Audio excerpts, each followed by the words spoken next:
It's fall and we're starting to harvest things. So in the fall, I harvest basil. This basil's been washed. I put it on a towel to drain.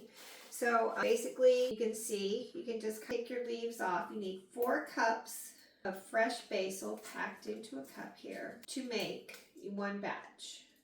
So not very exciting work, but here we are. And you just want to make sure you don't get any, I've already washed out the bugs and everything. But you just want to make sure you get the leaves and nothing else. You don't want anything that looks bad. So I'm kind of picky, but I don't do it ahead of time before I do this. And guys, fresh basil, we're going to freeze it. We're not going to complete it off our pesto. So to make it and freeze it, you only have your basil, like that leaf, your garlic, olive oil, salt, and pepper. You don't put any of the rest of it in. The rest of it is put in when you defrost it from the freezer, and after you defrost it, then you're going to put it back in your food processor, and you're going to add finely grated Parmesan and your nuts, and that is when you finish off and it's ready to serve.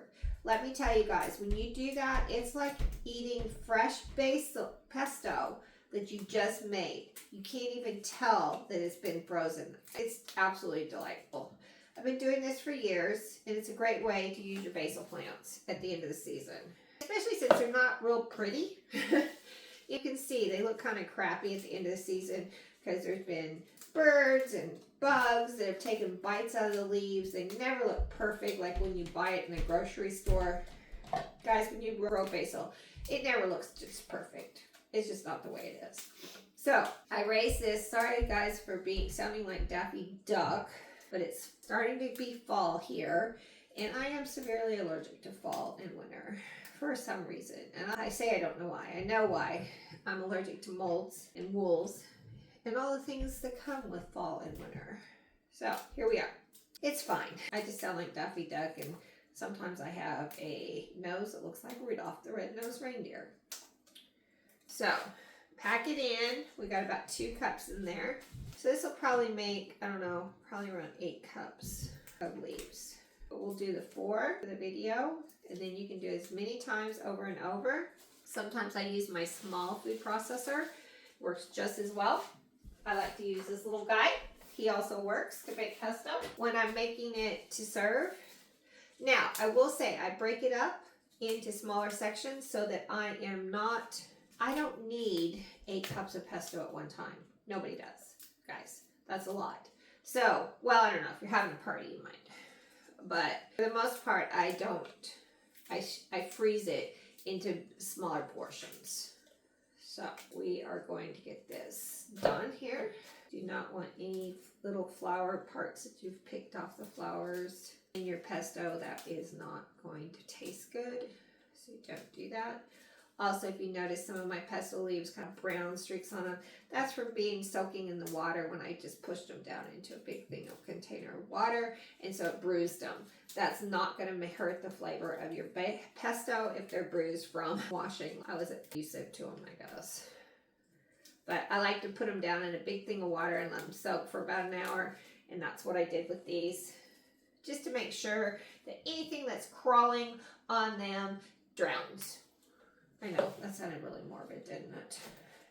That's about 3 cups there. Just kind of make sure, I like to look at my leaves and make sure, because even though you wash them in a bath of water, it does not mean you're going to get everything off. Come on, guys, we had stuff on it. It's just nobody's perfect. Not even a water bath. My poor bruised leaves, you're going to be even more bruised by the time I'm done with you. So, this is much cheaper than buying pesto. You do need to have a lot of garlic on hand and a lot of olive oil. There, that looks like 4 cups there, pushed down. So I'm going to pour that into my little machine. To this, I am going to add 1/2 teaspoon of salt, 1/4 teaspoon of pepper, 1 cup of olive oil. I get all these pieces of. I do buy my olive oil by the gallon. I use a lot of oil. Now, I'm putting 1 cup in. You can always add more if you want it a little thinner, or you can add more when you're finishing it off. Now we need 12 medium-sized cloves to make about 4 tablespoons of garlic. So I consider, what do I consider medium?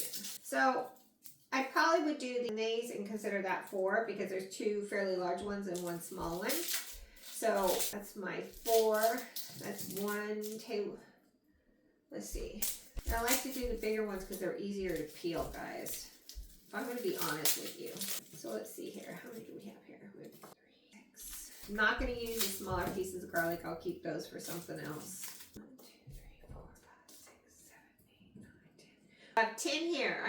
And I consider this a lot. So I have 4 large and the rest are medium. So I'm going to only do 10 instead of 12. I feel like that's close enough. When you do your fresh pesto, if you feel like it does not have enough garlic to it, you can always add more at that point. But this is pretty garlic forward. So now, some lemon juice to their pesto. I do not like the flavor of that in mine, so I do not add it. They do it to try to keep green. I have never had a problem with mine staying green. I freeze it immediately, and I have no problems with it. Keeps for about, I believe it's, I forgot to look that up, guys. I will write it in on the video how long it keeps in the freezer, and how long into pesto, how long it'll last in the fridge, because I don't remember that off the top of my head, and I always write it on my bag so that I do date, and I put on my bag according to the measurements how much, because to this, you did the whole batch, you put 1 cup of parm and a cup of nuts. Now on the nuts, you can use pine nuts. It's really a preference. My husband prefers pecans. I like pine nuts, but everybody has difference. I do like, I'm not a big fan of walnuts, so I don't usually use them. Probably because I'm slightly of them. So, things. Garlic on hand before you start. Plenty of olive oil. I had processed before pesto, like an all-day episode. But I only have a little bit and picked it in the garden myself, so. Garlic or 12 medium cloves. So close your little processor, preprocessor down, and then turn it on. Yeah, that looks right. Okay, so it's been, remember it's going to process some more down. When I use my smaller food processor, it makes it a lot finer than this. But for storing and freezing, it doesn't really matter. Now, let me see here. I think I did. The habit is to use a cup. Quarter of a cup egg. Take it down. I make sure I get as much air as I can out, and I seal it, and I flatten it. It freezes really fast. Also, because I flatten it, it defrosts really fast. Then take a marker. Wow, I don't have any space here, do I? Date on here, which is 20, and this is a 1/4 cup.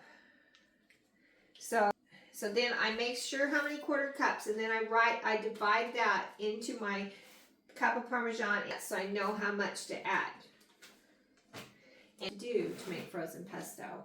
And it will come out looking just like this. And then when you add the rest of it to it, it finishes it off, and it's delicious. Guys, I'm telling you, you will not regret it. You will no longer have to spend an arm and a leg when you buy pesto at the store. Because what is it? It's a tiny little thing. I grew these plants in the garden with my aunt. And a clove, what, maybe $1. We used almost a clove of garlic and olive oil. So you're talking, you may have 4 batches of pesto sauce. And as we all know, pesto sauce goes a long ways. So this is like equivalent, each bag the equivalent of those jars that you pay $5 or $6 for. So, need 1/4 of a cup of parm, and that's the fine grated Parmesan. I can do it better if I look. 11 tablespoons. So 4 of nuts per these, just because it's not exact, guys. I know that, but that's okay. So that way there, and I know what I'm putting every time. I can pull it out and do it, and I don't have to think about it. Thank you for joining me, and I hope everyone does their fall harvests harvest their fall harvest, enjoys it through the winter and into the spring before they get the new harvest. Thank you for joining me.